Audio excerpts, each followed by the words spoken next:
విద్యార్థి నిరుద్యోగుల ఐక్యత. కాంగ్రెస్ పార్టీ గత శాసనసభ ఎన్నికల సందర్భంగా ఈ రాష్ట్రంలో ఉన్నటువంటి నిరుద్యోగ యువతకు అనేక హామీలు ఇచ్చి కోటి మంది యువత కోటి ఆశలతోనే ఓట్లు వేస్తే కాంగ్రెస్ పార్టీ ప్రభుత్వంలోకి వచ్చింది. కానీ దురదృష్టకరమైనటువంటి విషయం ఏంటంటే ఈరోజు అధికారంలోకి వచ్చి 7 నెలలు గడుస్తున్నా కూడా కనీసం ఉద్యోగాల మాట కూడా ఊసెత్తడం లేదు.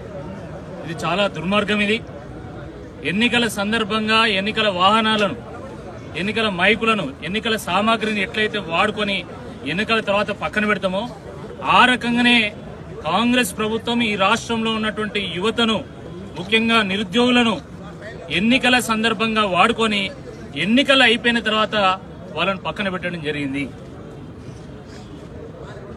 గత 15-20 రోజుల నుండి ఈ రాష్ట్రంలో ఉన్నటువంటి నిరుద్యోగ యువత అంతా కూడా జిల్లాల్లో కానీ ఇటు హైదరాబాద్లో కానీ స్వచ్ఛందంగా స్వతంత్రంగా ఏ రాజకీయ పార్టీ యొక్క ఒత్తిడి లేకుండా, ఏ రాజకీయ పార్టీ యొక్క సూచనతోనో సలహాలతోనో కాకుండా వాళ్ళు స్వతహాగా మా ఉద్యోగాలు మాకు ఇవ్వండి, 2 లక్షల ఉద్యోగాలతో ఊడుకున్నటువంటి జాబ్ క్యాలెండర్ను ప్రకటిస్తామన్నారు. దాన్ని ప్రకటించండి.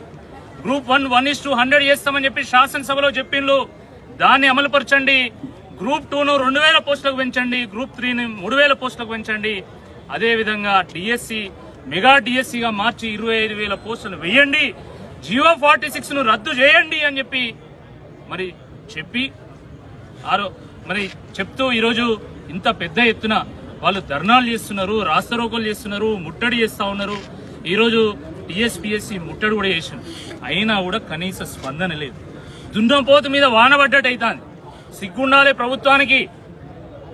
అన్నం పెట్టినోనికి సున్నం పెట్టినట్టు అవుతున్నది. ఈరోజు ఏ యువత అయితే మీ యొక్క ప్రభుత్వానికి కారణమైందో ఆ యువతనే మోసం చేస్తున్నారు.